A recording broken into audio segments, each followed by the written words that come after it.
Warning. We live under tepid neoliberal faux progressivism. Its power seems inescapable. So did the divine rights of kings. Seriously? Seriously? Boys are stupid. Seriously? Wrong. Wrong. Wrong. Seriously? Are they wrong? I think they're wrong 100%. Sometimes they're wrong. Sometimes they're wrong. Seriously? They're always wrong. That is absolute Wrong. Seriously? Is so wrong. Wrong. Very nice words, but happens to be wrong. Seriously? Seriously? Wrong. It is election time in Canada. The election season is upon us, everyone. It's very exciting. For our American listeners, I understand that your presidential election, you have a really, really long period where you talk and think about it, like multiple years. Canada doesn't work that way. The average Canadian thinks about the Canadian federal election for about 5 weeks. I'm serious, like when the writ drops, like that's when people start paying attention. That's the beginning of the election period. We also don't vote for our prime ministers, we vote for local representatives, and whichever party has the most representatives in the end has a chance to form government. If they have a majority, if they have a minority that is less than half the seats, then they need to form a coalition. There's 3 major parties, basically. We have the Liberal Party, the leader being Justin Trudeau. We did an episode on him recently. Liberals often use leftist rhetoric in elections. For example, even though they maintained a tax loophole that costs $750 million a year in handouts to 8,000 extremely rich Canadians, like multimillionaires. Trudeau promised to close that loophole, decided against closing it, but at the same time, his election ads, I just saw one where he talks about raising taxes on the 1%. So it's a great example of campaigning on the left, governing on the right, which is part of the Liberal Party thing. We also have the Conservative Party, the leader, Andrew Scheer. Sean likes to call him a crypto-fascist cabbage patch doll. Crypto-fascist cabbage patch He's a doll. racist doll who's come to life. And then we have the NDP, the New Democratic Party, the Social Democrats. If Bernie Sanders had his own political party that had a history of disappointing people, it would be the NDP, and it is being led by Jagmeet Singh. The party this election season has one of the best platforms they've had in a long time. It has a Green New Deal for all Canadians, ending homelessness in 10 years with massive investments in social and truly affordable housing, and expanding universal health care to cover mental health, dental coverage, and pharmacare. Many people know that Canadians have universal health care, but you may not know, if you live outside the country, that it doesn't count in your mouth, in your brain, or at the pharmacy. So they want to change that, they want to expand it to cover all healthcare, and they want to decriminalize all drugs, which is pretty great. A few other things I'd mention is fair, free, and expanded public transit. So in order to address the climate crisis and inequality, making it cheaper to ride the bus than to drive your car. A gas price watchdog to compel the major oil companies to prevent price fixing and price gouging. And how are you going to pay for it? How are you socialists going to pay for it? Well, we're going to raise taxes on the ultra rich, including a wealth tax. So I'm pretty happy with the platform. I think it could go further. Obviously, everything can always go further when you're aiming for perfect utopia, as we always are on the show. But really good, damn good, way better than 2015. Way better than any platform I've seen in my voting life. Really excellent candidates too, and Jagmeet's the first racialized leader of a Canadian political party in history. Yeah, he is a Sikh. So those are the major parties. There are a few other ones. For example, the next biggest would be the Bloc Québécois. They run candidates in Quebec and are focused on Quebec-centric issues. They usually elect a decent amount of people to the parliament and so have the potential to be kind of relevant power brokers in the case of a minority government where coalitions need to be formed. Recently, Quebec passed a quote, secularism law about displays of religiosity in public servants, saying that it's against the law. It's been really controversial, both in Quebec and out of Quebec, because of the way that it specifically targets Muslims and Sikh people who wear head coverings and turbans. They say it's about religiosity versus secularism and separation between church and state, but this is unevenly applied. Like the Quebec National Assembly literally has an enormous crucifix on the wall. This is something that targets very, very specifically Muslim and Sikh public servants. So that's been really controversial and has also fed this narrative that Jagmeet is going to have a hard time in Quebec because he's a turban-wearing Sikh. Also, there is the Green Party. They run candidates all over the country. Historically, have just usually gotten one seat. Their leader, Elizabeth May, they currently have two right now. Yeah, so Elizabeth May was elected first in 2011. They'd been running for decades and decades. There's also a really pernicious dynamic in Canada around the first-past-the-post system. That is, whoever gets the most votes wins. So the Greens and NDP, broadly seen as on the left, with the Liberals by the electorate, you have this vote-splitting dynamic, which is why there's been a lot of movement towards electoral reform or proportional system, like you see in a lot of countries around the world. The Liberals campaigned in 2015 of making 2015 the last election under first-past-the-post. Once they were in power, they decided that they liked the system that was working for them, and they betrayed that promise. And then we also have, finally, the Fascist Party of Canada, or the People's Party of Canada, who have never won any seats. They're brand new, and we should all hate them, but they are in the mix, making headlines. They do have one seat because Max Bernier was elected as a Conservative, ran for leader of the Conservatives and lost, and then broke off and formed his own party. The People's Party has never won a seat, but they do currently have one. So yeah, I think that's a good... Yeah, that's how politics works in Canada. Covered where we're at in Canada, the different parties, and yeah. Election season starts now.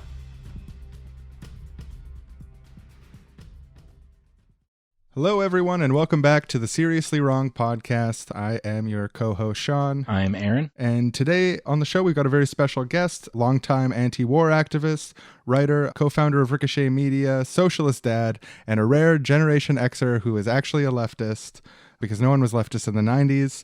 Derrick O'Keefe, also a recent municipal candidate in Vancouver. Welcome to the show. Thank you, Sean. Aaron, great to be here, and that's a very flattering bio. What was it like in the 90s not knowing any other leftists your age? It was really weird. On the day of the APEC protests, now for millennial listeners out there, the APEC protests were sort of like the Battle of Seattle. Oh, wait, you may not have heard of that either, but Battle of Seattle happened in December 1999. 2 years before that, there was a big international trade summit at the University of British Columbia campus, and it basically sort of descended into police repression. But I started that morning in an international economics and trade course at UBC, like a first-year econ course, and I literally stood up and made this impassioned speech for these first-year economics students to join me to learn about international trade at this protest happening on our campus. There was literally a fence cutting the campus in half and police and army helicopters circling. And needless to say, I was the only one who left the class. So I did a walkout of one and joined all these off-campus radicals or out-of-town agitators for a big protest and almost got pepper sprayed and, saw the police violence firsthand. And all the people who stayed in that class are now millionaires or 100,000-aires. Yeah, they're probably my landlord or something. Yeah. Oh man, that's so bad. It's just like, we need to do this. Who's with me? No one? Okay, I'm marching out.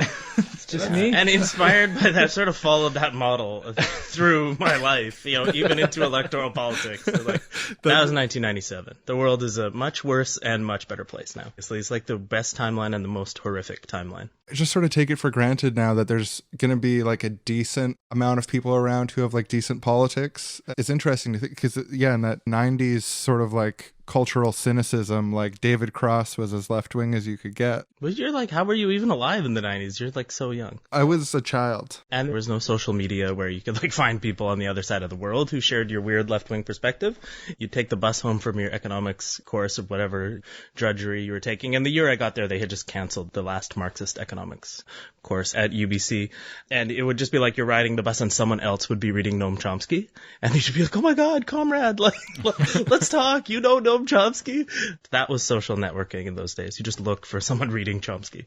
Yeah, our millennial brains are what? Yeah, don't you just find a Facebook group sounds like you're not reading Noam Chomsky, but okay, and then 2 dozen people? Yeah, it was sad, lonely times. Like I said, but not to minimize how the scary timeline we're in. And although we do have these sort of renewed democratic socialist and radical social movements throughout the world, and even starting to some extent in Canada, we're also dealing with really, really terrifying events worldwide, and that sort of xenophobic, openly racist organizing is definitely coming to Canada, and we're going to see it in this election. Well, yeah, with the People's Party of Canada, the Maxime Bernier, His supporters called him Mad Max, and they wanted to sort of like memeify him and make him like a Trump type person. His like big claims to fame are being more racist than the conservatives, even though they're doing their best to dog whistle, and more transphobic also. Also, he's really known for just his selfie stick. He's just sort of the angry middle-aged guy walking around doing selfie stick Facebook lives in Ottawa. I think he's sort of like, it's part far-right political party and part auditioning for like a new Koch brothers sponsored show with the alt-right media sphere in the United States after this election. Oh, yeah. I feel like he's auditioning to be like the new Dave Rubin or whatever. Yeah, he's going to be like the spoiler for the conservatives for one election and then go off and retire, make People's Media and like do his like Alex Jones fist banging rants. But I don't think he's the spoiler. I think he's like the pace car. He's like testing out memes and dog whistles and just outright racist, xenophobic stuff, and then Scheer's people kind of calibrate how far they can go based on the success or failure of Bernier. I'm not saying this is like consciously planned. This is not a tinfoil but thing. in effect, he's sort of the conservative trial balloon that he can go out there and try out these different things. Yeah. And then without the conservative brand losing any of their reputation, they can be like, oh, that one worked, but that part didn't. And like Andrew can say that in the debates, but he can't say that. I think so. And part of this is that conservative voters and people who are consciously sort of cheering on the capitalist establishment, they're way more class conscious and way more strategic in their voting. So I think that Bernier is not really going to split away too many votes, but he can have a really toxic effect at like pulling the discourse to the right. So I just wouldn't call him a spoiler. But yeah, the reason that we have Derrick on the show today is because we're at the precipice of a Canadian federal election, and almost no one seems to really be paying attention to it. There's this sense of like, what? There's about to be an election like this year? And it's like, yeah, it's a federal election. It's the biggest election that we have. It's like the most important. It determines who the prime minister is. It's like a big thing, and it's less than 2 months away. And there's just sort of like this popular apathy. It hasn't broken through to a lot of people. And then also just the media coverage of it has been really, really lacking. And I think it's important that we on the left are able to make our own counter narratives and interventions in the discourse to help sort of like push the conversations that we need to be having about what sort of election this is and like what should be our stance on it. How should we think about this election as people who want to have like a radically different, more progressive society that better takes care of people and so on, because that narrative is really missing. And like you can see that in the mainstream sort of Canadian media coverage of the NDP in the same way that you would see in the anti-Bernie coverage in the US or anti-Corbyn coverage in the UK. As far as like the CBC and other Canadian media is concerned, is like the NDP's in this perpetual horrible crisis, and they're polling so low, even though they're polling around the same area that they've always polled, like as long as they've existed, is like 15%, 18% territory is like completely normal, but it's being treated as like doomsday for the NDP. And it's like, and it's the same way they talked about the NDP in 2011, leading up to the point when the NDP actually became the official opposition for the first time in history. So I feel like there's a need to sort of counter signal that. And I thought it'd be good to bring Derrick on the show because he's got experience in independent media, co-founder of Ricochet, which you can check out at ricochet.media, which is also related to the podcast network that like Alberta Advantage are on. So I think we need to have like a little bit of an intervention and discussion about this upcoming election because there's so much shit happening and it's sort of an interesting time. And just key for me is that the fucking NDP's got a wealth tax. We got a wealth tax. We got it. We got the wealth tax. It's in the platform. Our friend Jeff Berner has this song that is just, the name of the song and the chorus is just "Take the Billionaires' Money Away." I mean, I think that's the name of the song. That's basically the whole song. Let's take the billionaires' money away. And Jagmeet Singh and the NDP have a policy that is designed to take the billionaires' money away. You know, you said there's been this sort of media dismissal pylon on the NDP in a way similar to Sanders and Corbyn in the US and UK. I would just argue that it's not nearly at that scale. It's more like the media is completely ignoring and dismissing. And I actually have recently been arguing for a sort of strategy of political media jiu-jitsu by the NDP to do things and say things that will provoke more of a right-wing media pylon and attack on the NDP so that more people become aware of these policies like the wealth tax. So I don't think the NDP has advertised the wealth tax enough because it generates the kind of over-the-top response in the right-wing media that will make ordinary people say like, oh wow, the Financial Post is really worried about this wealth tax. So there's this headline actually in the Financial Post just the other day that I have sitting here. I'm just going to pull up. The NDP's new tax the rich plan is terrible, even by their standards. That's the headline, Financial Post. The NDP should be aiming to get 10, 20 more of those headlines so that the wealth tax becomes like one of the issues that can't be avoided. Well, why should they do that? Because they're the only party proposing a wealth tax. And this is a new thing. Like, this is not Mulcair's NDP anymore. All the evidence suggests people want to hear about taking money away from super rich people. Like, we're talking like super rich people. This tax, the wealth tax, only kicks in on people with a $20 million fortune. Anyone at that level of wealth, even with the most sort of conservative, low interest investments, the wealth tax is just sort of skimming off a little bit of what they're generating by doing nothing each year. And when you get into the billionaires, it's way too low. The NDP's proposal should actually have higher brackets. It should be progressive. So when you get to a $50 million fortune, the rate goes up. Their tax is proposing a 1 cent on the dollar for every dollar over $20 million. In my view, the ultimate goal of these sort of policies should be to eliminate billionaires and to recognize a billionaire as a policy failure and just take those enormous sums of money that are sloshing around up in the offshore accounts of the super rich and in ridiculous consumption like Chip Wilson's $80 million compound mansion. Take that money and invest it in the type of green energy transition we need, expanding healthcare, pharmacare, all these good things we need, because they always throw the charge at the NDP that, where are you going to get the money? Where are you going to get the money to pay for all these good things? And the NDP should just be very in your face about it. We're going to take it from the super rich. We use this sort of premise when we were both involved in the process of Jean's by-election campaign. So Jean Swanson in 2017 running for city council, and then last year ran again, ended up winning. By the way, we had Jean Swanson on the show, now city councilor in Vancouver, on episode 130, Jean Against the Machine. Really interesting history from her, a really experienced activist. But it was so useful to have in our back pocket going door to door or whatever else, is that you're saying like, oh, we need to build this social housing, we need a rent freeze. And people would always throw like, oh, how are you going to pay for it? People are very trained in politics to think that any proposal for something good is impossible, and that it's now the role of us as voters to play the cynical accountant anytime someone proposes a good idea. But you just be like, mansion tax, and they'd be like, oh yeah, I like that. Why don't we just take those billionaires' money away? Yes. But I just want to inject, because we're in fucking election season, man. Like, election season is this massively destabilizing time where you can see huge jumps or up and down in the polls. In 2011, leading up to the election, no one expected that the NDP was going to come from behind and get into second place under Jack Layton. And then 2015, no one expected that Trudeau was going to increase the largest seat increase in Canadian history of 140-something seats, I think 143 seats, from third place up to majority government. But that shit happens in Canadian elections. People only pay attention for a month and a half. So what's said in that month and a half really, really matters. Yeah, we actually have a very volatile electoral multi-party system. And I think maybe because people pay so much attention to U.S. politics, you're sort of thinking always in that two-party framework. It's the Republicans and Democrats, and people graft that onto the Liberals and Conservatives. But we have this totally influx system in Canada, and Justin Trudeau had fewer seats before the 2015 election than Jagmeet Singh and the NDP have now. But it's totally, all the pundits are just like, it's over for the NDP, they're done, oh, well, the party even survived this election. Whereas with Justin Trudeau, he basically had a strong media push behind him in 2015. But it was an amazing turnaround. In 1993, the Progressive Conservative government was wiped out completely, down to like 2 seats.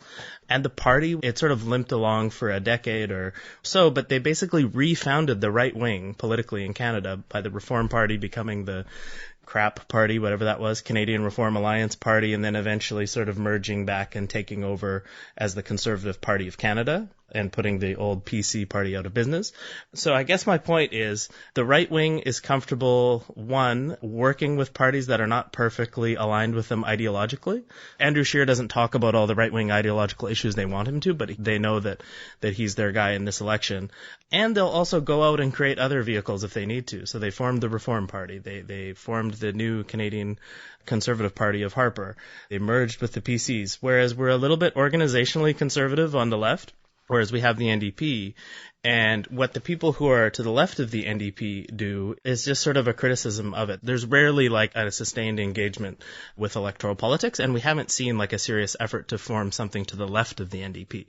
So in the absence of something viable to the left of the NDP, when you're like 7 weeks away from an election, people need to like get behind the mechanism that they can use to change politics. Canadian politics are fluid and really unstable. So people should see 6 weeks or a month of the election contest as a key moment to intervene in the class struggle. Even if you're a leftist who despises politicians and like all the crap that we know does go along with electoral politics, these are times to intervene and shape the balance of forces. Today's episode of the Seriously Wrong podcast is proudly brought to you by a principled leftist who's deciding to do the right thing this election season. All right, well, the writ's about to drop, so I'm going to hang up my shitposting gloves. So, although my natural tendency is to always be reflexive on the left and criticize, I recognize that in this election, the stakes are pretty high. A liberal-hung parliament with an NDP balance of power is our best shot at electoral reform, stopping the pipeline expansion, getting universal health care, a tax on wealth, and so on and so on. And this is a real thing that's within our reach. So I'm putting down the shitposting gloves, and now I am a Jagmeet stan for 6 weeks. I'm just going to stan him. I stan Jagmeet until the end of the election. Let's see what happens. It's the principled thing to do. That's a pragmatic and principled leftist who is the sponsor of today's episode of Seriously Wrong. And back to the show. The mainstream media is focusing on how the NDP hasn't nominated any candidates in New Brunswick, but very few people are paying attention to the candidates they have nominated, who are some of the most progressive, longtime grassroots activists, young climate activists. You know, they have some star candidates who are just getting zero media attention. So I think if the NDP is able to turn this election around by polarizing it around a wealth tax and pushing for a Green New Deal, there could be some Canadian AOCs out there ready to emerge. I mean, it's a big if. I'll quickly give a shout out to a few candidates that I'm really fond of. Matthew Green is killing it. I like him because awesome. He retweets me often. So if he's radical enough to retweet me, he's a good one. He's a keeper. There's also Lee Exan in Winnipeg. She's awesome. Breen Willette in Vancouver Centre. And also, of course, Sven Robinson's return to politics in Burnaby North Seymour. Just a real stalwart Canadian left for a long time. Done a bunch of really awesome stuff over the years. No, you're underselling Sven Robinson. For your listener, because I know you have people listen to the show all over, the world, but all over North America, a lot of American listeners.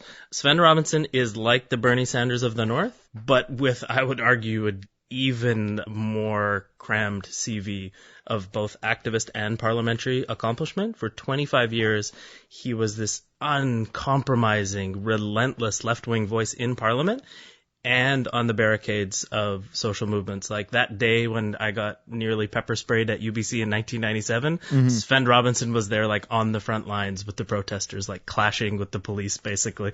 Not that he was clashing with police, but getting clashed by the police. He was arrested blockading against logging at Clayoquot Sound when the NDP was in power provincially. He was a federal NDP representative who went and sat down and blocked logging roads. He got kicked out of the People's Republic of China for bringing up human rights issues. What else? Oh, he literally went to Ramallah in Palestine when it was under siege by the Israeli Defense Forces and was seen on video like physically pushing past armed IDF soldiers to try to go and do his diplomatic mission to visit the elected Palestinian leadership. So this is like a remarkable historical figure who is now coming back after 15 years out of electoral politics. And maybe you didn't want to give him his like full glowing biography because you're so immersed, as I know you are, helping out on that campaign. But I think it's hard to overstate the dynamism, and also like if he's able to get back in this election, I think the next parliament in Canada will be a much more exciting and progressive thing. I'm kind of a fan of Sven Robinson. Back in the 90s when there were like no left, he was the leftist. So I grew up in the suburbs of Vancouver, but my big field trip for my Journalism 12 course that I was taking was to go and interview Sven Robinson. And the weird thing was he gave me like an hour and a half for the interview. I think he was preparing to run for leader of the party at the time. He was a fairly busy guy, but he spent an hour and a half talking to the 17-year-old kid who, had no other leftist friends and just a lonely kid looking for direction in the world. And there was there was Sven. It's quite an inspiring thing that he's making this comeback. So when he was on the front lines at Clayquot Sound, there was this huge like media campaign to prosecute Sven. Front page of the Vancouver Sun, like, you must prosecute Sven Robinson. And the whole like media narrative was like, oh, the NDP are protecting their own. Like, Sven broke the law, but since he's in with the Premier's office, like, they're going to not prosecute him. So there's all this media pressure to like bring him to trial over it. Goes to jail for 2 weeks. He comes out looking like a fucking GQ model. It's the best photo of Sven that exists. He looks so good in this picture, man. I think we need to pause the recording and like see the photo. Look at this photo here. Look at this handsome That's him man. coming out of jail? That's him coming out of jail. My God. So he gets out of jail after 2 weeks, and the thing that he says to there's all the media there for him, member of parliament leaving jail. He did two things. He quickly just condemns the prison system and also says the people who should be in jail are the ones destroying our environment, not me. That sounds quite a bit like, because I was there the day Jean Swanson got out of jail last summer.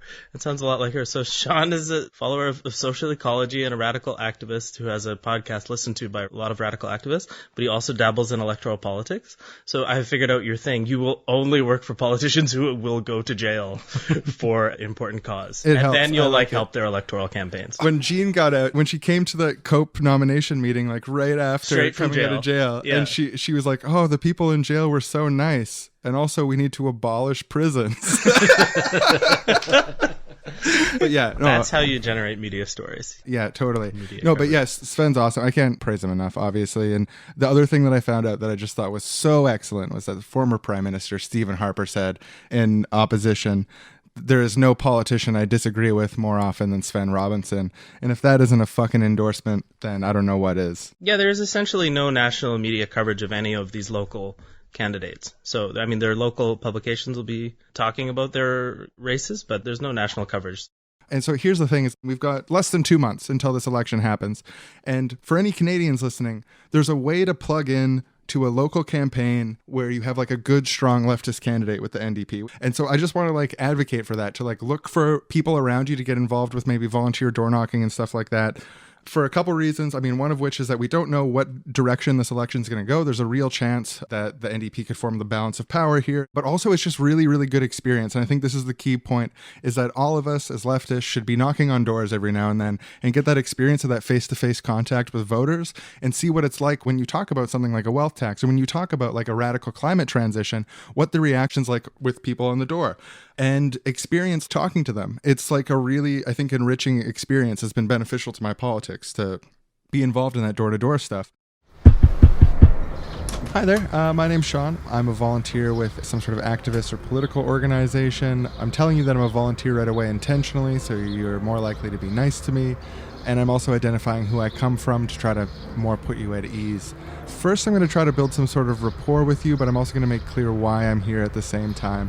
Maybe asking an open-ended question that is likely to provoke some sort of response, but it's also related to the topic at hand. How do you feel about the organization's main enemy? Well, I've read some bad things about that enemy in the paper recently. I'm going to try to keep it as friendly and positive as possible with you, while trying to hear you out at the same time and not forcing my ideas on you. Right. At the same time, I'm going to strongly push my narrative in any way I can in a friendly way so that overall the interaction was positive. Oh, okay. Yeah, that makes sense. Now, based on what I'm doing, I'm either going to try to get some identifying information about you, i.e. who you are and what you think about the thing related to my cause, but crucially, I'm also going to try to get your contact information, which helps build the organization's capacity to grow in the future. I mean, based on your warm attitude, I feel pretty comfortable giving you my contact information. Thank you so much. Oh, that's awesome.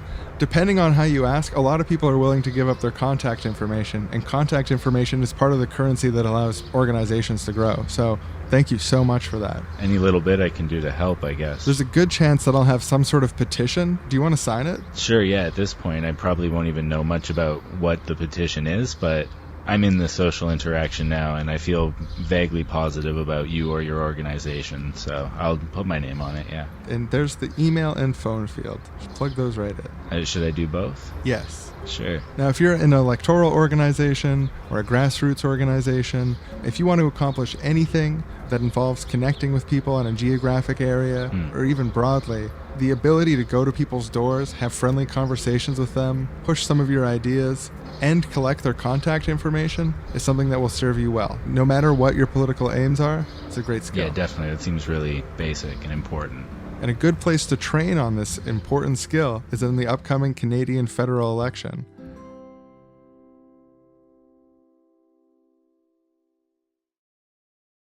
I'm trying to think how to word this right. I just want to cover my bases for these hypothetical people. Oh, you boosted the NDP too much. You should have talked about how they're bad. Well, more. I mean, I have a point. You'll have some listeners on Vancouver Island who will look at it and say, well, look, I have a Green candidate that has a chance of winning. And I think the Green critique of the NDP on something like fracking and LNG is important, and I support it. So I'm thinking of Paul Manley. He won the by-election, and he was a long-time Council of Canadians activist, documentary filmmaker. He's actually the son of a former NDP MP, Jim Manley. Mm-hmm. And when he signed up to seek the NDP nomination in 2015 under Tom Mulcair's leadership, he was sort of vetted out. And the strong suspicion from Paul and the Manley family and others was that it was directly related to him speaking out when his father, Jim Manley, was jailed for participating in a flotilla protest of the blockade of Gaza. So he was jailed in Israel for a few days, and Paul Manley was upset that the NDP didn't do more to help his father get out of jail, and essentially they didn't let Paul Manley run for the NDP, so then he ran for the Greens. He lost in 2015, but then he's won, and he's now sitting as the second Green MP. So I think some listeners will say, I support the Green critique of the NDP. I'm going to support them. And I think in a few ridings that actually might make sense, especially on Vancouver Island. But for every valid Green critique of the NDP, there are at least as many valid NDP critiques of the Greens.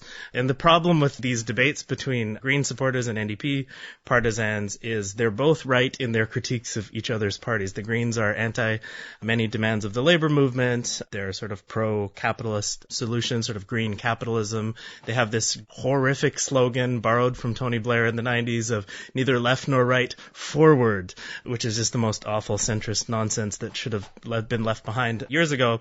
Both parties have valid critiques of each other because they both point up the sort of contradictions in the whole project of environmentalism under capitalism and social democracy under contemporary capitalism. So that's why I identify as an eco-socialist. That's exactly what I was about to say, is as long as neither of these parties are eco-socialist parties, they're going to continue to have really good critiques of each other.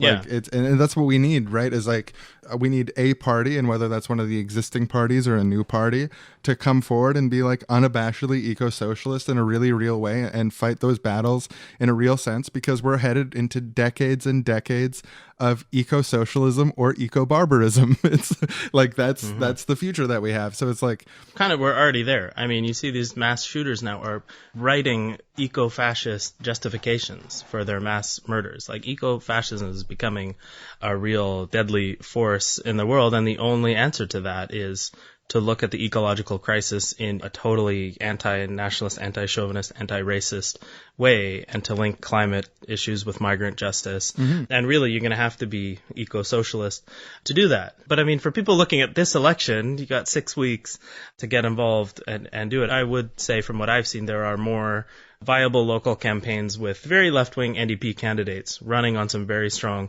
platform points. So I think for most listeners, that would be a place to get involved. But I don't like these partisans, all the sort of crossfire between the Greens and NDP. I think the metaphorical fire should be on the establishment parties and this whole corrupt setup we have in Canada, where we've only ever been governed by Liberal and Conservatives in various coalitions and arrangements. Yeah, and that's something I really like about working on the Sven Robinson campaign, is that we've got people heavily involved who are typically members of the Green Party, or even card-carrying members of the Green Party, and they're saying well, I'm an eco-socialist, so I'm supporting Sven. And it's Sven Robinson is more green than any Green candidate. He literally went to jail to stop clear-cut logging. And I'm sure there are, a lot of Green candidates out there with good labor policies and labor activists who just ended up in that party. So, yeah, the other factor is right now, the Nanos tracking polls show that the Liberals are narrowly ahead of the Conservatives in terms of seat count, but almost every poll that's coming out shows that they have only a minority, and that the NDP or some combination of NDP and Greens and maybe Bloc Québécois will hold the balance of power. So the Liberals would need to make some kind of arrangement with either the NDP or the NDP and the Greens to form a government. This is quite a likely scenario. So I think we should all be thinking, if that scenario plays out and it's a minority government negotiation taking place, we should be having like demonstrations across the country for electoral reform, where the NDP says to the Liberals, we'll let you form a government for now, but you have to implement electoral reform as the first order of business. It should be that's the non-negotiable thing. Because if we could get electoral reform, then you could have lots of NDP MPs, lots of Green MPs, maybe future hypothetical eco-socialist party MPs, whatever. You could have a political diversity, and people could vote for what they actually want. Instead of going back to this stupid two-party framework that people always get back into where, Trudeau betrayed everything he promised us. Including electoral reform. Andrew Scheer is really scary. But yeah, I mean, come on, guys, get the wool off your eyes. He never intended to do electoral reform. The reason he betrayed that promise is because the system's working for him. It's not working for you, man. He knows that he's always going to be the least worst option of the two ones that are considered viable. Like, that's why you abandon electoral reform. None of this bullshit reasons he's talked about, like, oh, there's these extremist parties or niche groups or whatever. Shut the fuck up, man. We know that you just want to be the least bad plausible option to people. And somebody looked it up, right? Like the sheer number of times that Trudeau made that false promise for electoral reform. And it was, he first came out strong for electoral reform when the Liberals were trailing in third place badly in 2015. He was like way out of it. People were already writing his political obituary, like a lightweight, nothing compared to his father, the towering intellect of Canadian history. He was kind of the butt of a joke, right? The butt of all our political jokes in early 2015. Then one of the things he did was say, I will make sure this is the last ever first past the post election. And that sort of gave permission to a lot of progressives to move from NDP or Green to vote Liberal. They said, I'm just going to vote this time because he's going to do it. He's going to do it. And it was completely cynical. So this is like a deeply, deeply cynical person. Gerald Butts sketch number 1. So Gerald Butts walks into a massage parlor and he's like, please, my forearms and my hands, they're so tense. Can you please massage them? And so the masseuse is there. They're like, oh, right this way, Mr. Butts. Yeah, we're happy to massage those arms. Just roll up your sleeve a bit. Oh my. Oh, jeez. Well, this is tight. Mr. Butts, sir, how did your forearms and hands get so tense? What do you do for work? Yeah, what do you do? I've never seen hands and forearms like this. Mr. Butts, sir, you've got these really small cuts on your fingers. Where are these cuts from? Maybe we should get some lotion for those cuts. Yeah, a little bit of lotion for those cuts. I bet with fingers this strong, you can articulate each finger individually. And like, you must have very, not just strong, but also nimble. Sir, that looks like string burn. What do you do for work with all these strings? Use the forearms and hands so much. We're so curious. We're just Mr. Butts, dying please, to know what you do. We're both so curious. Massage parlor confidentiality applies here. Oh, yeah. We would never spill your secrets, If Mr. it's a Butts. sensitive issue, you can tell us. Don't underestimate how powerful it is to experience a muscle release and an emotional release at the same time, Mr. Butts. Gotta tell us, Mr. Butts, what do you do for work? Finally, he gives in. He says, okay, I won't just tell you, I'll show you. And he leans back in his chair, grabs the remote from the little table. There's a table at the massage parlor. He points it at the TV, turns it on. On the TV, it's the Prime Minister of Canada, Justin Trudeau. We need a Canada that works for people who build pipelines and those working to one day build pipelines. I can't just govern for the poor and those who need help. I also must govern for the very, very rich who have more than they could ever need. And I won't take that away. I'll let them keep it all. And so they sit there for a minute, they're watching the TV, and the masseuses are like, I don't get it. What do you do? And Gerald Butts looks at them, starts moving his fingers up and down individually, and says, I'm a puppeteer.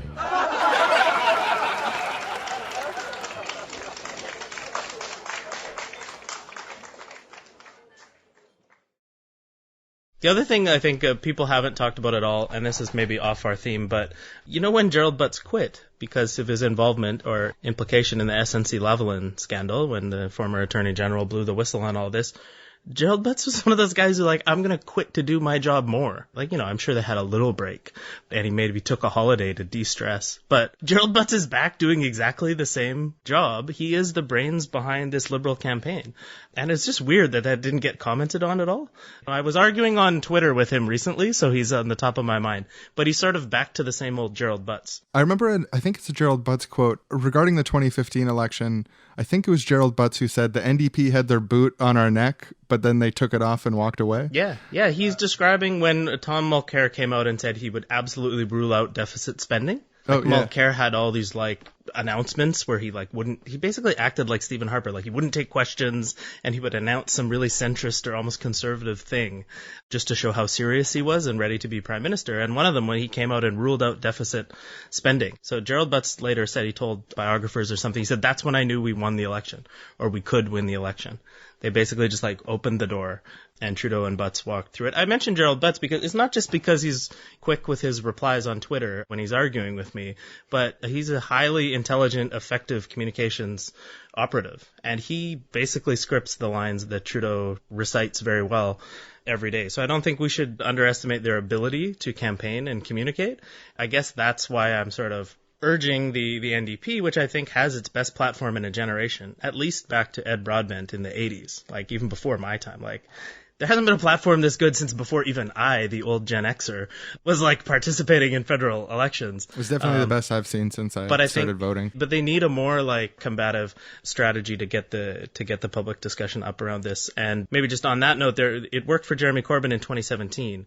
Initially, the election was called and it was he's doomed. The Labour Party's going to be destroyed. Corbyn's going to be a joke. And then there's sort of the overwhelming negative media attention had this blowback effect where people became so fed up, they started the hashtag #WeAreHisMedia. And it just really energized the base to spread the word about the Labour Manifesto in 2017, which, again, the media dismissed as insanely radical. It wasn't even that radical.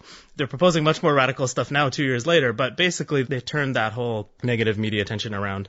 And in France, there's a party called France Insoumise, La France Insoumise, by a former Socialist Party member, Jean-Luc Mélenchon. Oh, yeah. And it's kind of one of these new We left read his parties. platform on the show once. Right, there you go. And, well, actually, he is sort of a prickly, intellectual, and combative guy, and a prickly personality from all accounts. But he sort of created this persona where, he would just be super rude to any time someone asked him a question he didn't like, and super hostile on these media interviews. And the party actually found that was a way of getting him continually invited back, because it made for good radio and television to have this he became a sort of character as this combative, grumpy socialist, but who would just tell the mainstream media they were full of shit, right to their face. And it worked. So it was this conscious strategy of antagonizing the mainstream media to get attention. And then you use those clips of those really antagonistic mainstream media moments, and they just go viral amongst your supporters. So, Jagmeet Singh it won't necessarily come naturally to him. I don't think he's that type of person. He seems like a nice guy. He's super nice. I met him. He's really, really chill guy. So I don't necessarily advocate that approach in the media, but I do think there needs to be a more aggressive approach in advocating these policies that they have. Start writing up Chip Wilson's new tax bills and go into his mansion. It was really, really fun to march there and protest. Gerald Butts sketch 2. So Gerald Butts is upset. He's so depressed. He needs help. He needs to go see a psychiatrist. So he goes to a psychiatrist and he tells the psychiatrist, "Oh, doctor, I am depressed. Life seems harsh and cruel. I have to step down. We pressured the Attorney General to give a deferred prosecution to this criminal enterprise that illegally donated over $100,000 to us. It's this whole big mess. Unethical behavior on our part, and I feel all alone in a threatening world. What lies ahead is vague and uncertain." So the psychiatrist pats him on the shoulder and says, oh, my son, I see this all the time. It's so sad how depressed you are. You're totally depressed. But I got great news. I know the perfect cure for your depression. There's this great puppeteer in town. His name is Gerald Butts. You should go see him tonight. And Gerald Butts says, "But doctor, I am Gerald Butts."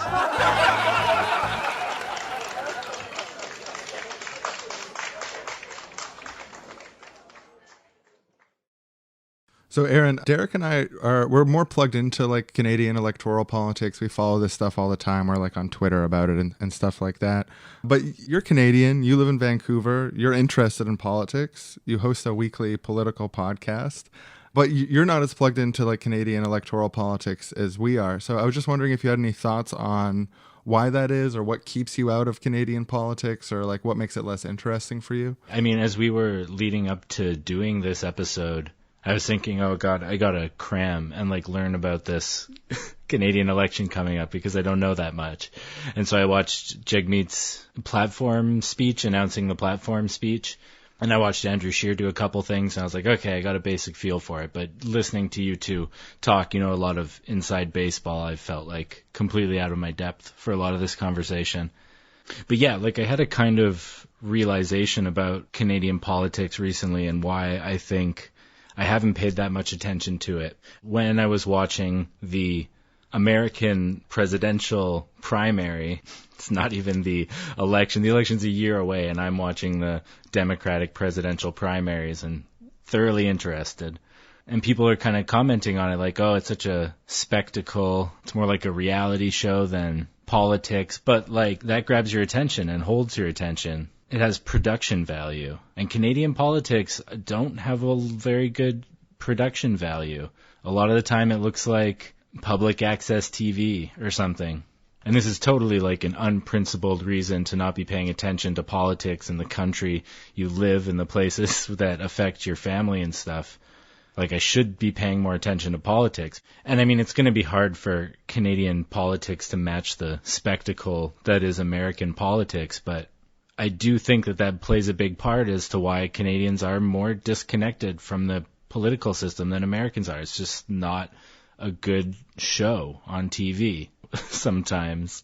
And when I say production value, I don't just mean slick title cards and good cameras and lighting and stuff like that. I also mean producers on reality shows engineer conflict and situations and things that are interesting for people. And I think about what you were saying, Derrick, about having a more confrontational style or trying to get these NDP policies into the public sphere. And I just, think of how big of a difference that makes.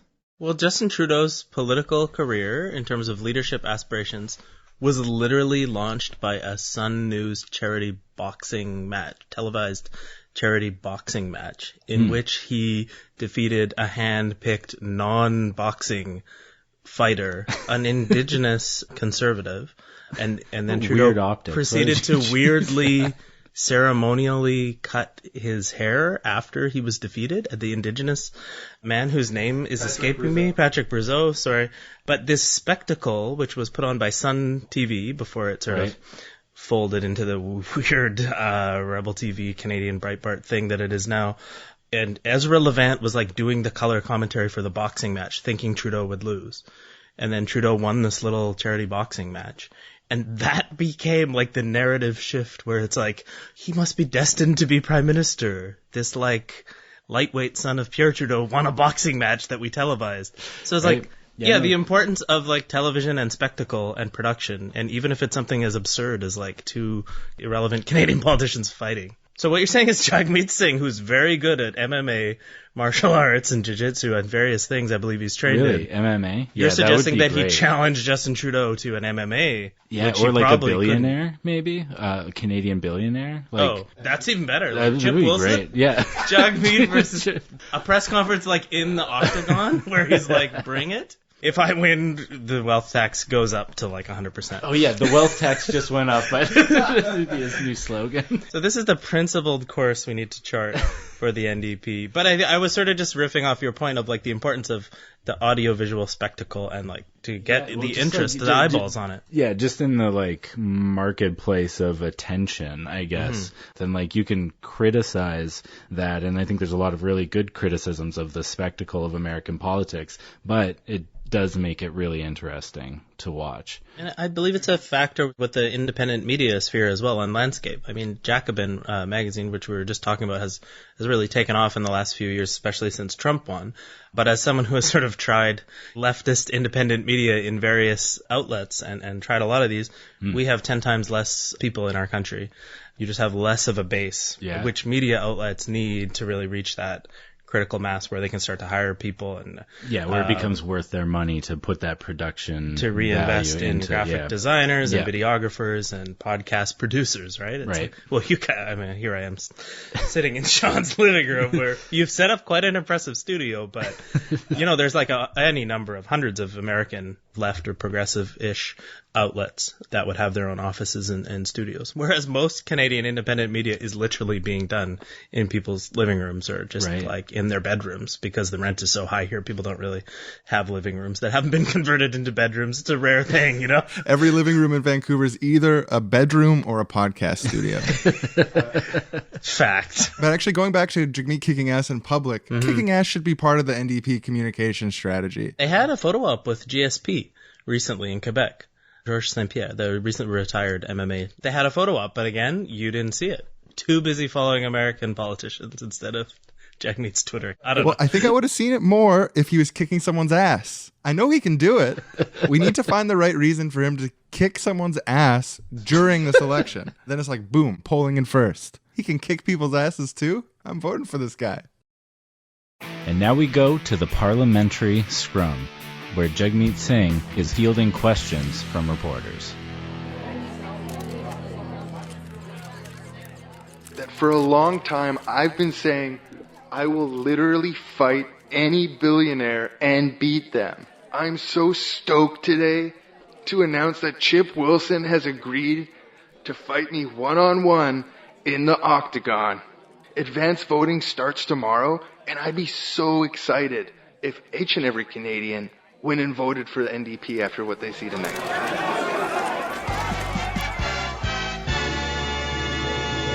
This is a super exciting fight to see leader of the Democratic Socialist Party physically fighting a billionaire. Chip Wilson, head of Lululemon, most expensive mansion in Vancouver. Oh man, Jagmeet is just getting him with that ground and pound right now. That is, I wouldn't want to be on the receiving end of that. No, this is not a fair fight, folks. Jagmeet clearly works out, and Chip Wilson... Yeah, why did he agree to this fight, Chip? He's just... when he said that he would fight any billionaire anytime, we thought that no billionaire would be foolish enough to agree. If I were to guess, I'd say that Chip Wilson has unresolved masculinity-related issues. And that's the working family's triangle that he's got him triangle hold. This is an amazing fight and just totally outmatched. Is Chip trying to mount Jagmeet? That's not going to work. No. Yeah, no, of course not. Yeah, you see Jagmeet with the Prairie Populism armbar. It looks like he's doing the guillotine. Now, the guillotine, for those of you who don't know, is a real MMA move. It's on the list of MMA glossaries of terms if one were to Google that. And Jagmeet has got Chip Wilson in a guillotine right now, and it looks like Chip's moments are numbered. Now, that is a literal guillotine, folks. A literal guillotine, the wrestling move. It's a submission move. It can be either a vascular or tracheal choke, in which the attacker, in this case Jagmeet, wraps their arms around the defendant's neck, and the attacker wrapping their legs around the defender. And is Chip tapping out? Yep, that's seen it. Really saved himself there with that tap out at the last moment. Well, I think all the billionaires are going to learn eventually that they'll have to bend to Jagmeet's will. Of course, because Jagmeet's will is the will of the people, and the will of the people is unstoppable. Yeah, absolutely. And just because, again, he is physically much stronger than Chip Wilson, certainly, was proven tonight.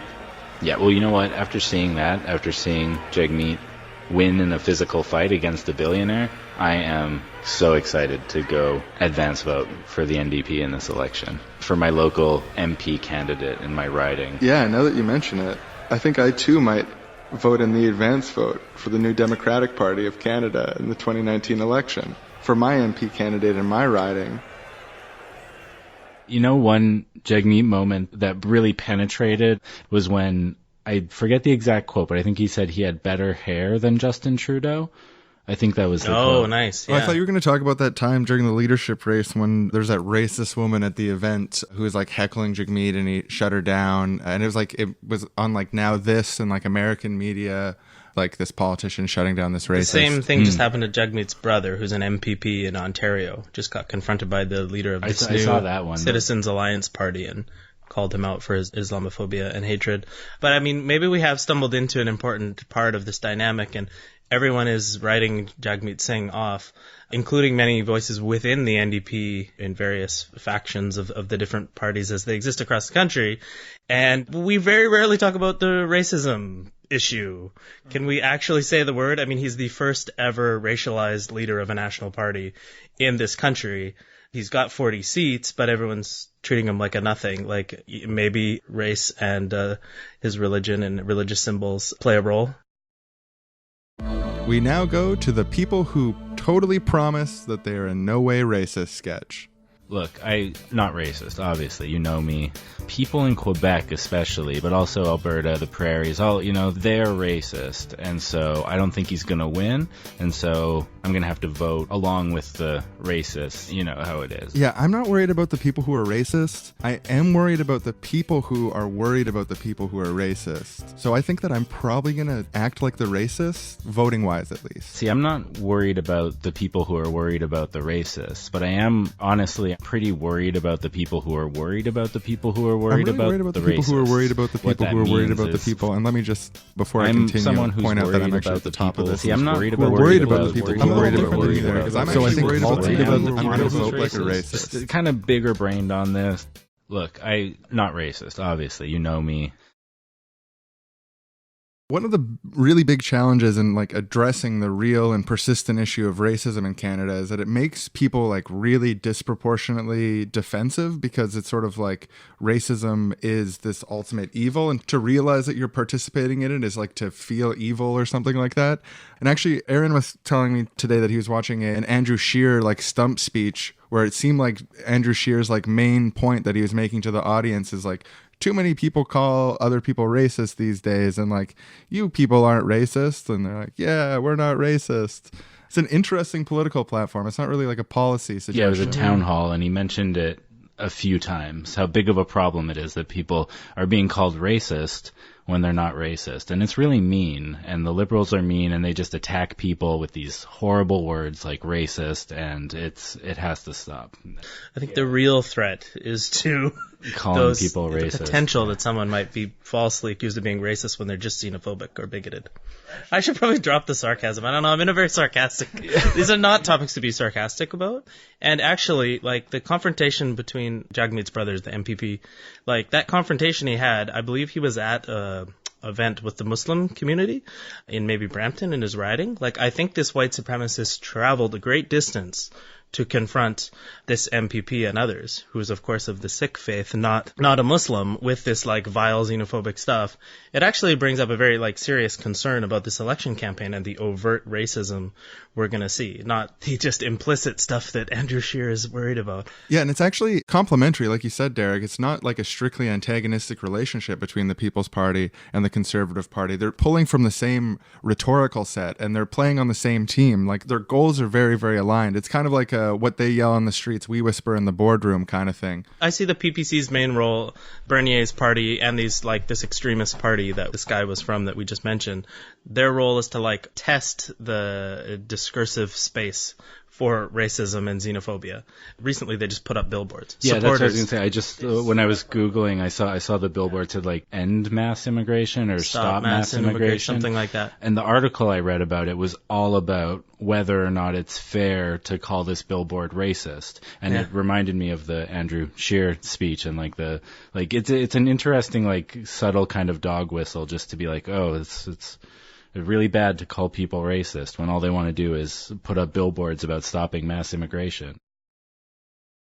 And now we go to a publishing house where an aspiring horror writer pitches his passion project, a manuscript he's been slaving on forever, the scariest story he could possibly imagine, pitching it to a publisher. Here we go. Thanks for having me in. It's really exciting to meet you. I'm a huge fan of so many of the books that you publish here. So scary. And I just hope that I could contribute to that with something really spooky, really scary, keep people up at night. Well, it's tough to scare me, but give it your best shot. So there are these kids that move into a new house with their family. It's sort of like a mysterious house. They come from another part of Canada, and going through the basement as they move in, they're moving their stuff downstairs, and they find this sort of strange doll, this little Cabbage Patch doll, Cabbage Patch type doll. With it, there's a little inscription saying this is a cursed doll, that you'll never be able to get rid of it, no matter how hard you try. And there's an inscription, it's like a Latin type phrase, like a magical phrase, and the kids read it, and the cursed little Cabbage Patch doll, he springs to life and terrorizes the family, and ultimately goes on to run for Prime Minister of Canada. And so when he runs for Prime Minister of Canada, his big sort of stump speech, his big platform point is an appeal to people, warning them that there's people who are going to call them racist, even though they're not racist. And that clicks with the Canadian electorate. They're like, I'm not racist. Who's calling me racist? And the cursed little doll says, the other guys are calling you racist. And all these defensive Canadians who actually live in a society that has a lot of racism in it, they're so defensive that they vote for the tiny little doll. Sorry, I just gave myself chills. He gets into power, does massive tax cuts to the rich, increases oil production, shooting Canada past its IPCC climate targets, deregulates, privatizes, and sells out the next generation. What do you think?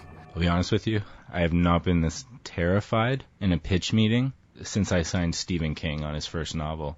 It's good. I don't even know if it's moral to hire you to write this book because it might be too scary for the public. Yeah, it's pretty scary. Pretty scary idea from my twisted mind. Well, dark and twisted is what we do here. Welcome aboard. Thank you. Thank you so much, sir. And that scary book was so scary that everyone on the planet who read the book, billions of people, peed their pants at the exact same time. The city streets were flowing with pee. And of course, where does pee flow? Into the ocean. And when there's that much pee, you get a rise in sea levels.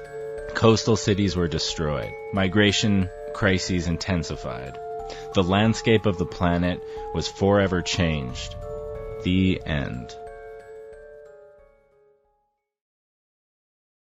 Gerald Butts Sketch 3. Okay, so the basic premise of the joke is that it's outside of work hours and Gerald Butts gets a phone call from Justin Trudeau. Justin, you can't call me. I'm watching Trailer Park Boys. You know I'm watching Trailer Park Boys right now. No, Justin, I can't tell you what to say right now. I only tell you what to say at political events. Remember, for political events.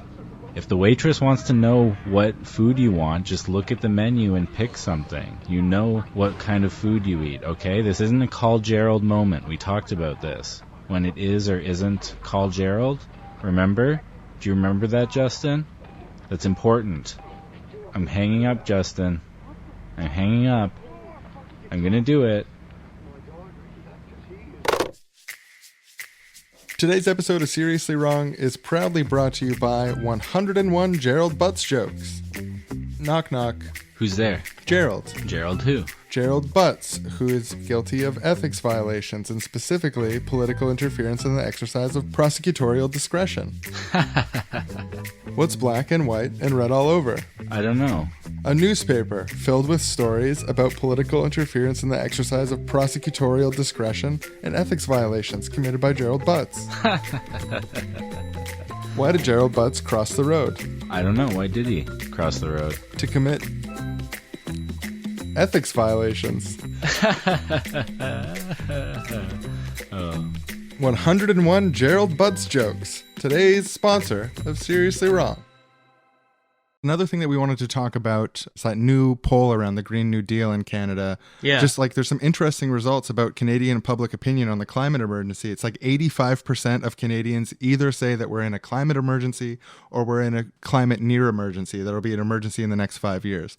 Really, really encouraging polling for eco-socialists because it shows actually a lot of Canadians have our back on this sort of stuff. We need a radical sort of climate transition that is going to move us away from climate apocalypse. And 85% of Canadian voters agree that either we're in the crisis or we're about to be in crisis. Yeah, we kind of started this conversation talking about these false certainties of the horse race analysis. Nanos poll tracking shows a green surge. And then for the next 4 months, it's green surge.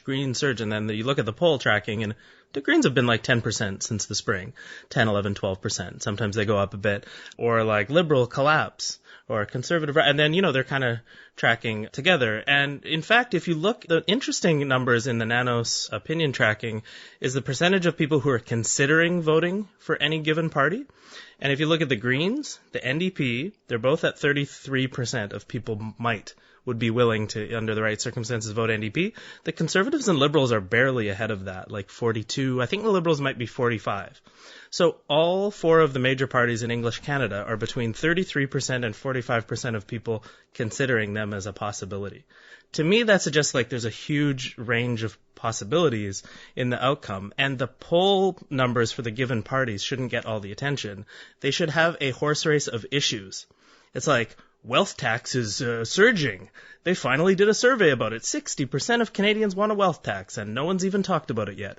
And then the next headline, the next pundit discussion would be, Green New Deal is leading the election. 72% of Canadians want a Green New Deal, because this is the number that some polling was done by Seth Klein, who's a researcher, was the former director of the CCPA.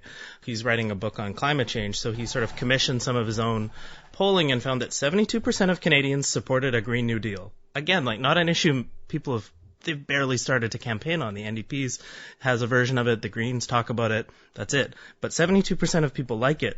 But then if you break down the polling that was commissioned, only 14% of Canadians surveyed really knew what it was.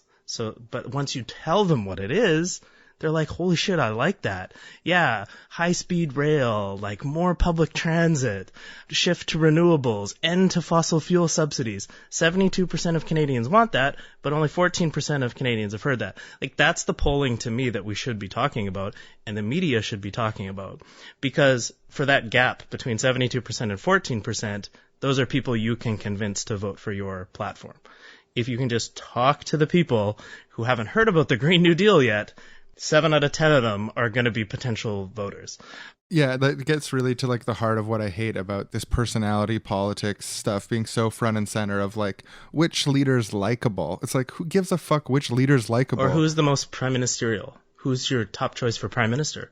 I mean, I don't know. Whoever the party whose local representatives I vote for selects as their first minister among equals, because we live in a parliamentary system, not a presidential system. It doesn't actually fucking matter if I support Andrew Scheer, Elizabeth May, Jagmeet Singh, or Justin Trudeau. Which party and which platform do I support? And I bet you if you look at the data, no, I don't have the data in front of me, but I would put a little bit of money on this. I doubt that Trudeau was leading in prime ministerial leading up to 2015, and I doubt that Stephen Harper was leading in prime ministerial in his last re-election campaign.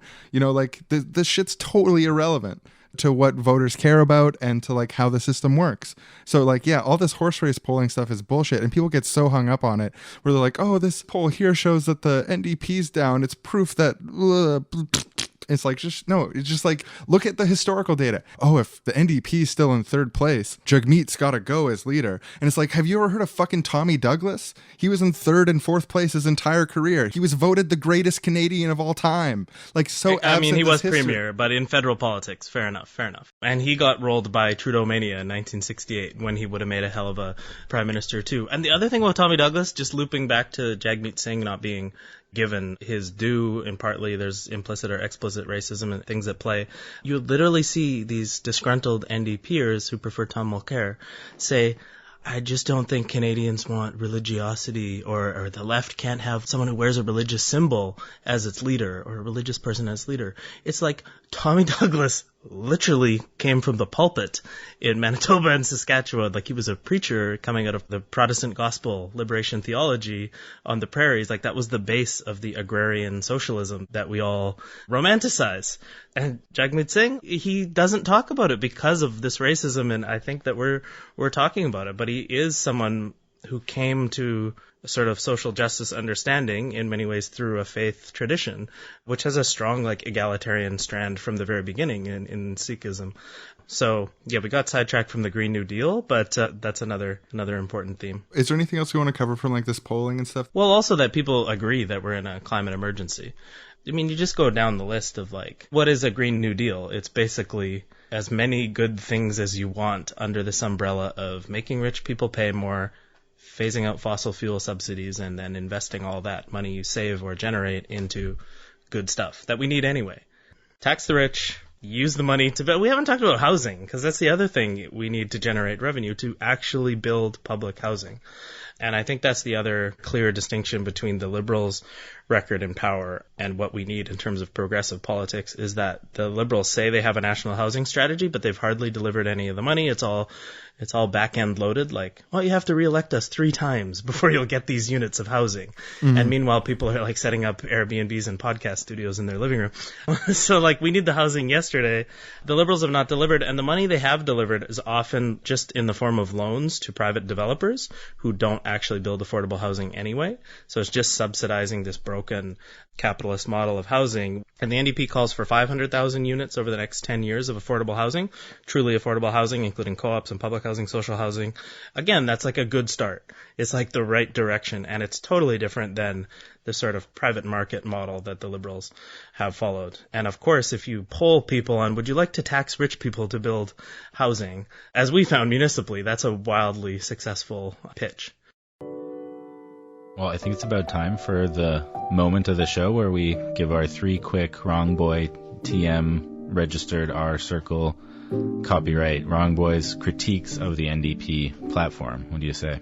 Yeah, we've been working hard, toiling away in the critique mines, creating top-shelf critiques of NDP 2019 platform pieces, and we're excited to share them with everyone. The first of which, and I gotta say, this is a good policy, don't get me wrong, they promise to end homelessness within 10 years with a particular focus on veteran homelessness.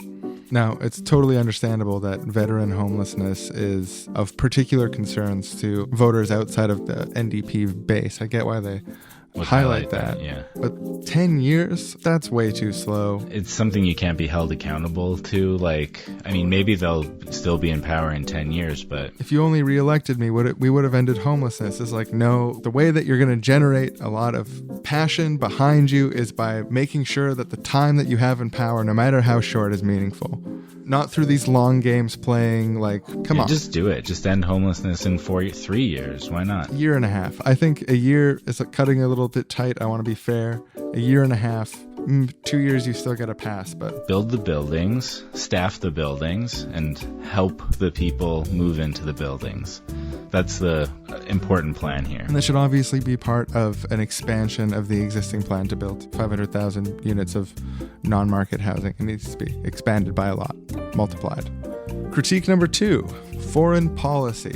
It is important that the NDP has a very principled foreign policy. One great way that you can show that you read Noam Chomsky like us. Very important in a political candidate. Please say military-industrial complex. Talk about it. Talk about how war is a racket. Talk about how the military-industrial complex motivates countries to war that's against the interests of human beings for profit.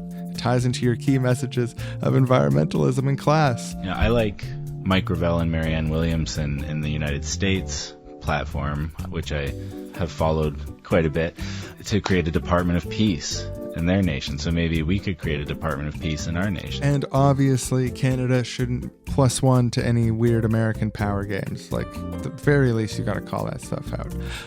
Critique number 3. Yeah, this is a big one. So we referenced Mélenchon in France's left populist party earlier in the episode, and part of Mélenchon's platform that always caught my imagination that the Jagmeet Singh NDP could take a page from is his proposal for an enormous undersea submarine station, similar to the International Space Station, except for the bottom of the ocean.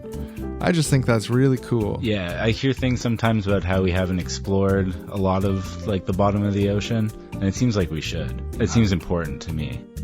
I just think we got to know what's down there, number 1. And number 2, if we want to create an ecological society, we really got to crack the nut on the waste equals food scenario, meaning that we want all of our outputs to be inputs into the ecology that makes sense, which of course means creating trash that you can throw in the ocean. So an underwater sea station that measures the ocean to figure out how that's possible would be something I would vote for someone for. But again, I understand if it doesn't go in the platform. Or make it the centerpiece of the platform. Make the party's slogan, we got to find out what's down there. Surprise election issue. Everyone thinks that the ballot question this election is climate change. Well, guess what? The ballot question this election is who's going to build that enormous motherfucking sea station. Maybe we'll discover something down there to fix climate change. Find a big red button that says fix climate change down at the bottom of the ocean. All you need to do is build a sea station. So that's our 3rd critique. That's our most important critique, that's missing. There's other stuff, but it's election season, so we're just going to wait to organize after the election. Yeah, of course. Well, thanks for doing this critique moment with me. Oh, well, thank you for sharing this critique moment with me. Well, you're welcome. And thank you to the audience for patiently listening as we go through our critiques, which can sometimes be tiresome during an election season. They have been so patient. I've just noticed that, how patient they are.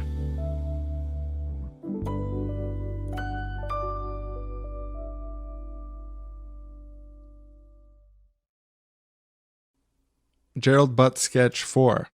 So an hyperdimensional political being which represents the anthropomorphized embodiment of cynical capitalist realism walks into the puppet store and he says, "Puppet keeper, my Gerald Butts puppet is broken." And the puppet keeper says, "Well, what's wrong with the Gerald Butts puppet? What's going on?" And he says, "I keep on trying to get this Gerald Butts puppet to insist that everything necessary is impossible, betray the pledge to electoral reform, and commit ethics violations, but he won't do it." What? He won't do it? What does he do instead? Instead, all he'll keep doing is advocating for an enormous undersea research station, saying that we must know what's down there. Wait, we must know what's down there. What does that have to do with any... I don't know what it has to do with anything. Usually he's such a faithful little puppet, but in this case, he's thought his own way. He's broken from the mold, and he started to advocate for what's really needed. "Oh, that is one defective puppet, sir. Well, let me just give you your money back." It's like, "No, I don't want my money back. I want to understand this phenomenon, truly." "Oh, sorry, sir, we can't help you understand phenomenon here. We can only sell puppets or take them back." He's like, "Well, in that case, I'll then take it back. If those are my only two options, then I'll have the money, please." It's like, "Okay, well, here you go, sir." And they took the broken Gerald Butts puppet and they put it in storage. The end.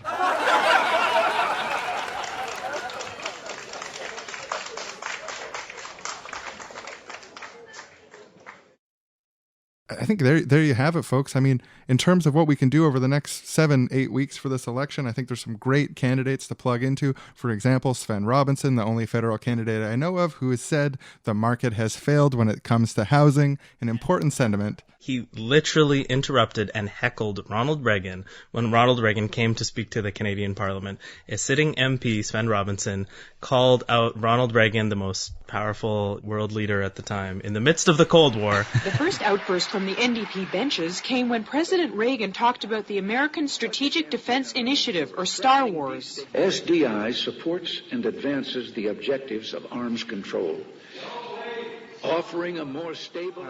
In Nicaragua, we see such a campaign on our own shores. Threatening... Is there an echo in here?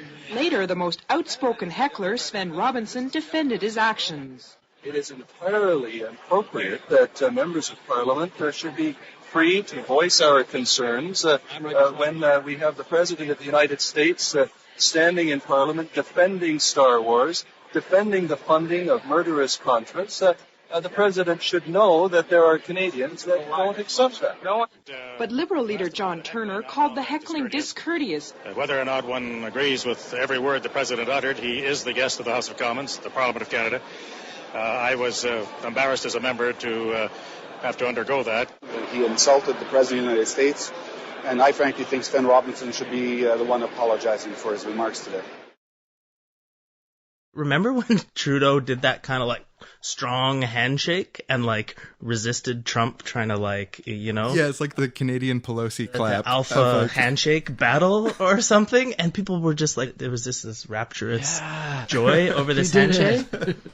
Sven Robinson will do the equivalent of that handshake with real politics on everything from the Saudi arms deal to that Trans Mountain Pipeline, which they're probably going to start building during the election campaign.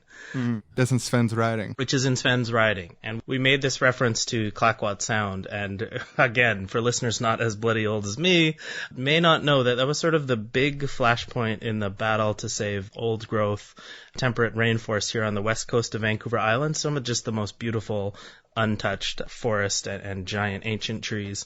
So it was a huge flashpoint between the forestry industry that just wanted to clear cut and the sort of emerging environmental movement and indigenous rights movement, because again, this logging was being done without and was not benefiting the local indigenous nations. So just to reiterate, this member of parliament from an opposition party was willing to go, lock arms and block these giant logging trucks and get arrested and do time in jail. And he did that while there was a BC NDP government in power. So it wasn't just that he had to go to jail, he had to face down all of his friends and allies and all of his fellow party members in BC who were worried about issues with the BC government. So he's willing to be very independent-minded when there are contradictions in his own party in an extreme way, which is important because we need politicians who can break through all the bullshit and do the right thing. And he needs to be the member of parliament if they try to build that damn pipeline through Burnaby Mountain. Like it has to be him. Absolutely. And actually, on that note, folks, I've got some sad news about the podcast, but great news about the future of Canada, which is that our show, we were planning to wrap up at episode 200, but unfortunately, campaign season is so underway, and a political campaign, it takes a lot of time. It's kind of a 7 days a week thing. So after the next episode after this one, after episode 199, we're going to be taking a break. We've got a great episode 200. What was going to be the season finale is going to have to be delayed until November, but it's going to be a hell of a season premiere because we're not going to rush it out. I believe the November show, I don't want to give too many spoilers away, but it's going to be the story of the quixotic left-wing interjection in the Canadian federal election that turned the tide and led to electoral reform, the stopping of the Trans Mountain Pipeline. And we'll also probably have to talk about UK politics, because hopefully by November, Jeremy Corbyn will be in 10 Downing Street as Prime Minister. Some people have accused me of being optimistic, by the way.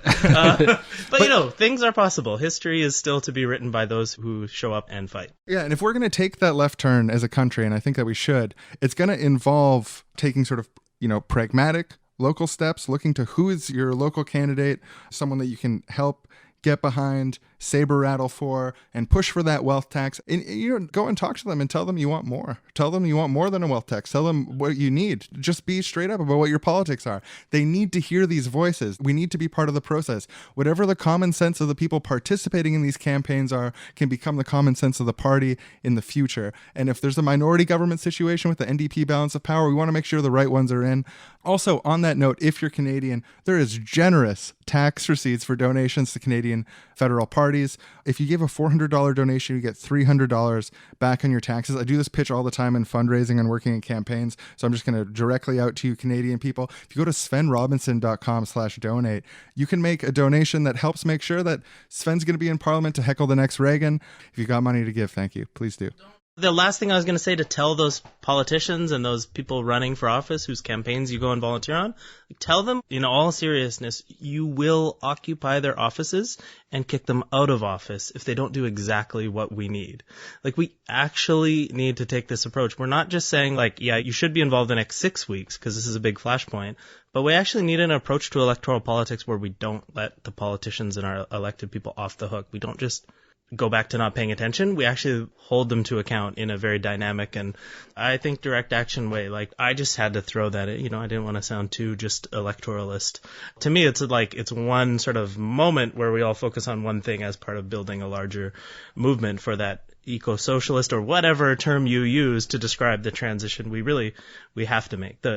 Whatever movement or system it's going to be that gets those billionaires out of being billionaires and out of power. I really appreciate coming on this podcast, and I appreciate the work that you guys do, Aaron and Sean, because you guys were kind of latecomers to Twitter and didn't always focus on the Canadian politics on your show. I was kind of a latecomer to your show and came across it after I met you, Sean, but it's one of those few podcasts that we have in Canada where as a long-standing leftist is just to listen to it is this enormous release. Well, we're aiming for that. I've said too much. Relief. I meant relief. It's a relief sort of washes over you. Your show, Alberta Advantage, some of these other progressive podcasts across the country that are just emerging. It's people are saying out loud the stuff that the left has been sort of cowering away or saying amongst themselves in these little tiny meetings of little tiny groups. And the thing is, they're not just saying it on these podcasts, they're actually taking it out into the world and taking these ideas out there because they're popular. So I don't know. That was my way of thanking you guys for your work, because it's a number of years you've been doing this show, and I know that independent media projects take a lot of free labor and undercompensated labor. So it's really important. If only you guys got a tax receipt, eh? That big media bailout is all going to Post Media. Yeah, it's not going to podcasts like this. Not the mom and pop fucking living room podcasts that are really moving the Overton window in this country. It's going to the big ones. Well, thanks a lot for saying so. And and I likewise appreciate the work that you've done with Ricochet and other projects to help make independent Canadian leftist content. So definitely, Derrick, you're on Twitter. It's Derrick O'Keefe is the name. Yeah, just Derrick O'Keefe. Check out ricochet.media, great independent leftist content. And check us out on Patreon. For $6 a month, you get access to the whole archive of bonus episodes. Episodes a day early as they're released, as well as access to this Discord, secret Facebook group. And if you give us $20 a month, we'll shout out something you want on the show. Because when you give us $20 a month, that's a lot more money. And that's sort of the point of the Patreon thing. So thanks for listening. We'll see you next week with our pre-season finale, but the actual season finale is postponed. Seriously? Boys are stupid. Seriously? Wrong. Wrong. Wrong. Seriously? Are they wrong? I think they're wrong 100%. Sometimes they're wrong. Sometimes they're wrong. Seriously? They're always wrong. That is absolute Wrong. Seriously? It's so wrong. Wrong. Very nice words, but happens to be wrong. Wrong. Wrong. Seriously? Next time on Seriously Wrong, after being physically beaten by Jagmeet Singh, Chip Wilson's redemption.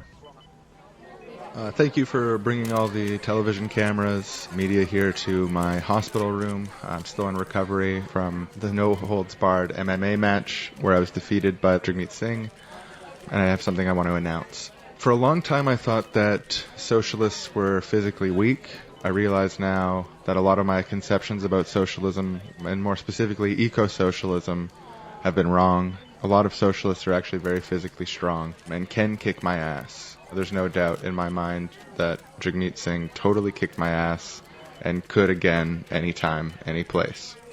And so I've been doing some reflecting here in the hospital room, reading Murray Bookchin, Marx and Engels. I've been reading Emma Goldman. I've been reading Kropotkin, Angela Davis, Cornel West, Zizek, Chomsky, and I just loved Inventing the Future by Srnicek and Williams. And I've decided to put all of my wealth, all of my many, many billions, into starting the Chip Wilson Institute for Eco-Socialism. Now this is a project we're going to finance to hire thousands and thousands eco-socialists across Canada, begin the process of developing the policy that's needed to survive the upcoming climate crisis, as well as paying for regional community organizing with dedicated staff from coast to coast. I've made this decision. I've come to this decision. Steve, my yacht dealer, is going to be really upset to hear this, but sorry, Steve, there's things that are more important than me buying new yachts from you all the time, which has been practice. Thank you. But I do need to rest because I have been badly beaten, and I'm still healing.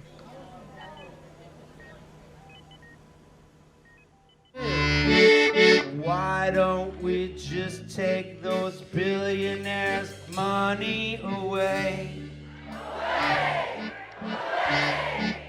Yes, and spend it on shit for which millionaires say we can't afford to pay. We could just start by taking those billionaires' money away. You know, there's like 8 guys who own more than half of the whole human race. It's true. And I'd like to sit down with you and chat about just what that says. I'd like to. But I can't be bothered. I'd rather be working with people who are ready today, like Gene, ready to get to work, taking those billionaires' money away. And spend it on healthcare, childcare, trans care, elder care, mental care, dental care, shelter. You get the picture. Yes, we see. Okay, here's the problem. Some say we can't do it on account of the economy. That's what they say. 'Cause rich people own more of it, and it scares investment, you see. Boom! But we've been doing it their way for a long time now. How's that working out? Okay? No? Then let's innovate by taking those billionaires' money away. Okay, let's go up a tax bracket here.